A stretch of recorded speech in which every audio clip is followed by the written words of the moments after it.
And it's Tuesday afternoon. We're on another topic of off-topic talks, random questions and curiosities and points of clarification that you are interested in. So hopefully I'll be able to maintain my train of thought like I did last week and knock all three of these questions out in rapid succession in one straight shot. I was kind of surprised that I was able to do that last week, but I've set the standard now. The bar is high. I've got to go for it. So first question is, do I plan to compete? Ha! My plan was to start competing in 2020, but 2020 has been a bit of a shit show. Not just in consideration of a lot of competitions being canceled, but also the reality that I've been a little bit distracted with the whole trying to operate a business through lockdown. So things have been quite interesting, to say the least, and I'm probably not in the right state of mind to go into the competition world currently, even if I was able to. But that's beside the point. 2021, we're going to make it happen. Now, I don't know yet which way I'm going to go, whether I'm going to go to the competitive powerlifting world or if I'm going to go towards amateur strongman. Either way, both are strength sports, and I'm drawn to both of them. Maybe I'll do both of them. I'm not entirely sure. I do prefer the athleticism that comes with amateur strongman. That appeals to me to a much greater degree, and I love the performance aspect of it. And being a former competitive athlete myself, I'm itching. I'm itching to get back in the competitive arena. It's what I live for. It's in my blood. Basically anything that can be competitive, I can make competitive, and I prefer to make competitive. Everything's a competition. Life is a competition. Do I ever sleep in? Rarely. It does happen. It is very rare though. Even Sunday morning, I'm typically up between 4 and 4:15 in the morning. Sometimes a little earlier, rarely earlier than that, but it does happen where I'm up at 3:30 on a Sunday to get my day started. I typically don't sleep in. I always set my alarm for between 4 and 4:30 at the latest. Preferably 3:45. I love early starts. I'm an early riser.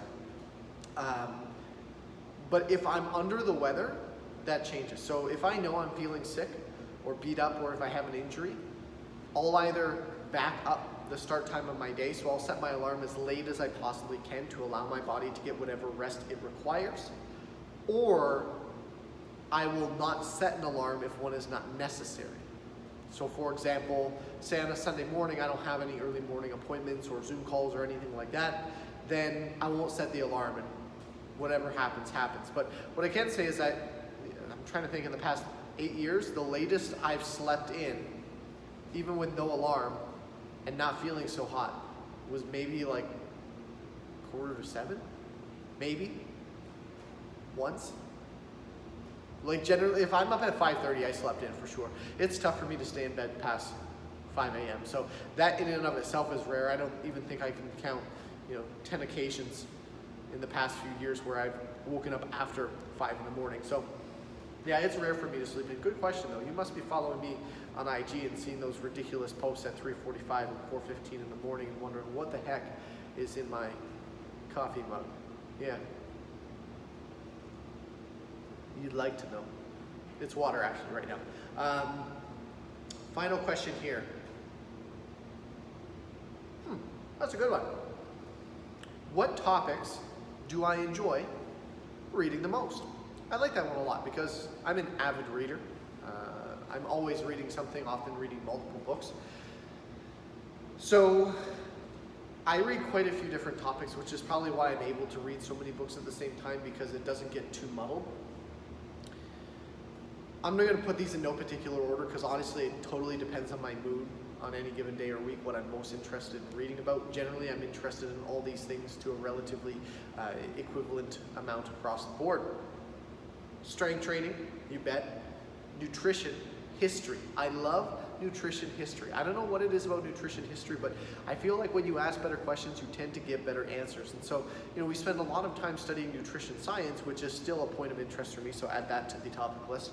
But what I find is that we go so deep into the minutiae of it that oftentimes we have to look at the bigger picture simultaneously and ask ourselves, like, where did we go wrong as a society, right? Where did we deviate from somewhat more optimal health in consideration of quality of health. Like certain aspects of the nutrition world have definitely improved, but certain aspects of it have gotten absolutely trashed, often as a byproduct of, you know, how the food industry has shifted and, you know, people's preferences and consumer purchasing preferences and what may be. So I don't know, I started out really interested in nutrition science, and then somewhere along there I kind of deviated more into the history aspect of it, and I find it to be just so intriguing. There's so much information, and then of course you learn more, and then you start asking more questions, and then certain things that you thought you knew, a better question makes you rethink what you thought you knew, and then determine maybe you don't know it all that well, and you should go back and reevaluate it. So definitely those topics so far: strength, nutrition history, nutrition science. I really enjoy finance books and economics, both of those, and not finance books in like the woo-woo, you know, save your 5%. No, I like to learn about like mortgage-backed securities, ETFs. I like to learn about you know, stocks, bonds. I enjoy learning about credit default swaps. You know, things along those lines I find very interesting. I love learning about economics and you know, the facts and fallacies of economics, and I love learning about politics.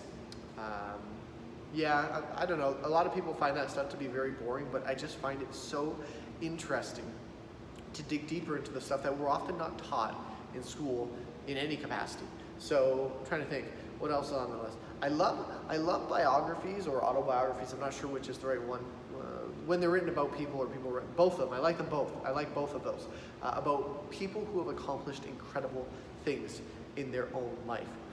Whether it's overcoming incredible setbacks, whether it's achieving phenomenal feats, whether it's you know, accomplishing a level of success that is unfathomable or that seemed unattainable for that individual. I love reading those stories. I find them very inspiring, and I find that there's always lessons to be learned. I love reading about business, sales, marketing. That's generally going to be my primary focus when it comes to reading. On the odd occasion, we'll pull in some extracurriculars. So, you know, I'll read some self-help books here and there, motivation books, if that's what you call them. On the odd occasion, I'll get more into, you know, some science and religion and, you know, spirituality and what may be. I've read a lot of those books before, and so I don't spend as much time reading those anymore. But yeah, so very diverse consumption of literature. So great questions this week. We'll catch you guys next week on Off Topic Talks.